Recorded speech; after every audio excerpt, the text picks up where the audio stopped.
So, user JJ4BK9GH61, it's a very catchy username, writes, "Hey Matt, how's it going? Hope you're doing great." I am, thank you, user JJ4BK9GH61. I am doing tremendously, thank you for asking. I want advice on what's the best device to listen to CD. When I was younger, I used to buy CDs, and now I have around 25 plus of them, and I want to play them. I'm looking forward to your response. Well, here it is, because you might think, and I bet there's a lot of you in the watching this now going, would play on a CD player, end of question. But that would be a very short video, wouldn't it? And also, it doesn't really address the question, because that is a CD player. So's that. And so, is that. So, what do you use? There's a plethora of different things you might want to consider if you're jumping into getting into CDs for the first time. And in this video, I'm going to address some of them. So stay tuned.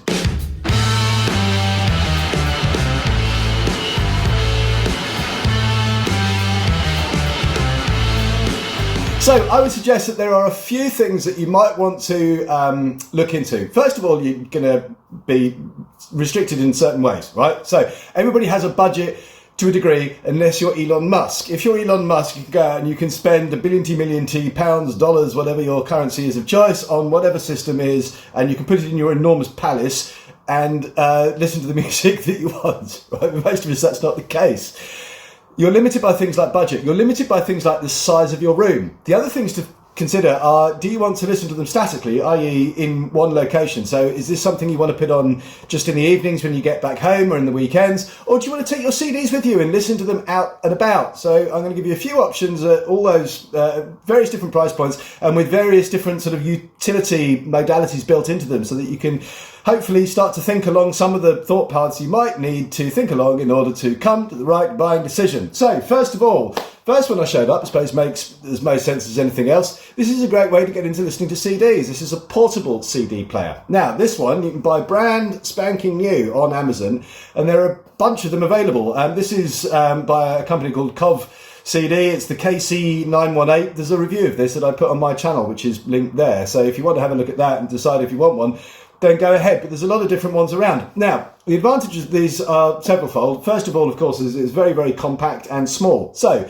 if you don't have a lot of space to deal with, then having something that's particularly tiny may work in your favour. And the other enormous benefit of it is its portability. You can put this in a little bag and take it with you. And that's one of the things I like to do. I like to listen to my CDs when I'm out and about. I don't want to listen to streaming. I don't want to listen to downloads. I want to listen to my CD collection because I love CDs. So I sling this in a little bag. I have some headphones going. I have a few CDs in my bag that I've kind of selected in the morning, things I might fancy wanting to listen to during the day. And this is my CD listening device of choice.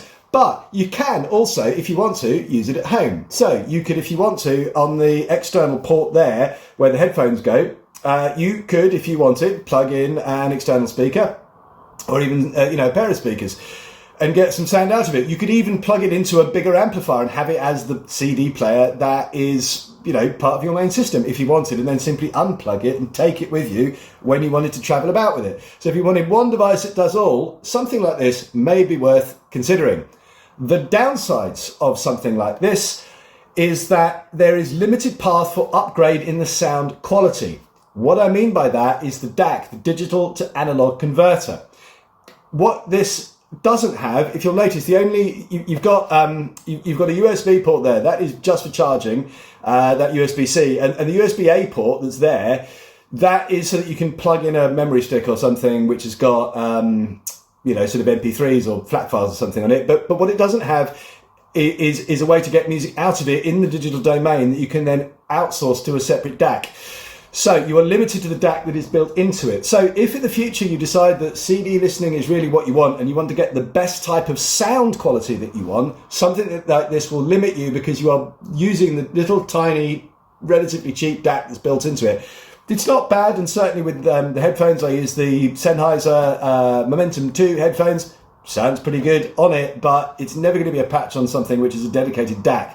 And all of the players that I'm going to show you later do have the option to output the signal digitally and do the digital analog conversion later on, so you can get better sound quality. Right, so next up, this is the next one I showed you, and this This is, depending on how old you are, but you might not even recognise this. I think the last time these were in regular sort of circulation, sort of Joan of Arc or Henry VIII or somebody probably had one. This is a CD drive that you would plug into a computer. Right, I know, how old-fashioned. But you can still buy them, and they're not very expensive. I picked this one up on Amazon for about 15 quid. Now, what you would do with this, it's got a USB port. This particular one has got the option of USB-C or USB-A.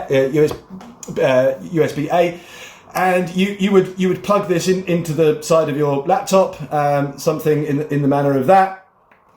And then you would have your CDs playing in that, and then they would play through the laptop. Now, what of course you can do then is have either some external speakers or headphones plugged into the headphone jack, much in the same way that I was showing you with the portable CD player. But because these have got USB that go in both directions, you can then take the music digitally out from the laptop into an external DAC and play it through your main system. If you've got a hi-fi system with an amplifier and all that sort of stuff, you can push it into that. There are also things that you can do which you can't do with any of these other type of players. Because it's linked to the computer, you can rip the CDs from this onto your hard drives. That means that you can actually have a library of all of the music that you've got, all 25 plus CDs, and every time you buy a CD, you can rip the CD and put it on your hard drive, and you can then have that music available to you anywhere you go. So, for example, you could download those files to your phone when you're out and about and listen to it on the move. You could, have it simply, plugged into your laptop and have that playing through your speaker without having to go and fetch the CD each time. Or you could have a little hard drive somewhere, set up like a sort of server thing. So you have everything on perhaps, I've got a second little laptop, like an old 2013 MacBook Pro sitting over there with a bunch of music files on it. And I use that simply to serve up music, which is then piped via a DAC into my AV receiver, my Yamaha AV receiver, which I use as my main amplifier, and get the music out that way. So it means you can take all your music with you without having to sort of select a few CDs each time you go. So that's quite a nice option. And the advantage is that you've got a digital backup of your music. So if some calamitous thing should happen, fire, flood, pestilence and plague, robbery, theft, whatever it happens to be happens, and some drastic thing happens to your CD collection, at least you've still got the music, even if you don't have the physical artifacts, which I know we all love and cherish and, hope nothing will happen to. But at the very least, you've got the music still. So that's worth considering.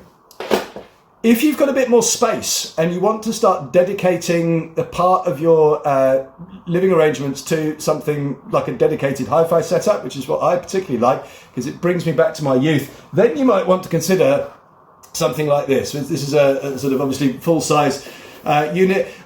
This one also has the advantage of being a Blu-ray player and a DVD player, and it plays SACDs as well. It's a universal disc player, ostensibly, and it does DVD audio and all that sort of stuff. So one of these you can then stick into your main hi-fi system and get the music out that way. So that's tremendous if you've got a bit more space. Something like this, you are up in budget a little bit. New, these are about, £500, £600, £700, something like that. There are different models available. But you can pick them up on the second-hand market. Again, I did a video talking about this and some of the options where you might be able to buy them. That is there. And these are a tremendous option. I paid about £175 for this. When I looked on eBay last, the prices seem to range between about 130, I think it was, for something that was non-tested, up to sort of 200 to 500, I think, for something that was tested and seemed to be working. But, you might get lucky on the day that you look. But there is a cheaper option. It's not quite as fancy as that one, but it does the job really nicely. And this is a unit, this is a DVD player. It doesn't do Blu-rays, it doesn't do SACD or DVD audio or anything, but this is a Pioneer unit. It's a DV525, and this one does have a really nice DAC in it. So if you wanted to test the water without spending a lot of money, I picked this up on Facebook Marketplace for about £25. The DAC in it is very acceptable. So with this and a relatively cheap amplifier and some cheap speakers, you know, again, you can pick them up on eBay all the time. I bought these ones here, these Bowes and Wilkins DM330Is. It was a few years ago now, about 15 years ago, but I picked them up at a car boot sale for £25. Again, there's a video on my channel. I don't know how many of these links I can put in, but if I can put another one in, it's also there. But, you know, again, you can pick these sort of things up all the time secondhand if you are prepared to go hunting for them. So keep an eye out for those. So for, you know, a few quid, you can get some speakers. A few quid, you can get an amplifier. Again, 100 quid I paid for the Yamaha unit that's sitting over there. 25 quid, I think it was, to pick one of these up. You can then start to build up a system that will play your CDs and actually start to sound really, really good and offers you upgrade paths. And that's crucial. So any of these components, whether it's the CD player, whether it's the DAC, whether it's the amplifier, whether it's the speakers, you can start, as you get into the hobby a little bit more, you can, if you want to, go down the rabbit hole of upgrading the different components in the system and going and having fun with all of that stuff. But at the very least, you know that for a few hundred quid or dollars or whatever your local currency is, you can start to pick up a really, really decent system. So that is it for now. So they're the things to look out for, really. How much money have you got to spend? Where do you want to listen to your CDs? How much space have you got to store your system? Answer those questions, then you'll probably have some idea about what system to get. As always, thanks very much for watching. Please subscribe if you've not done so already, and I will see you all in the next one. Cheers.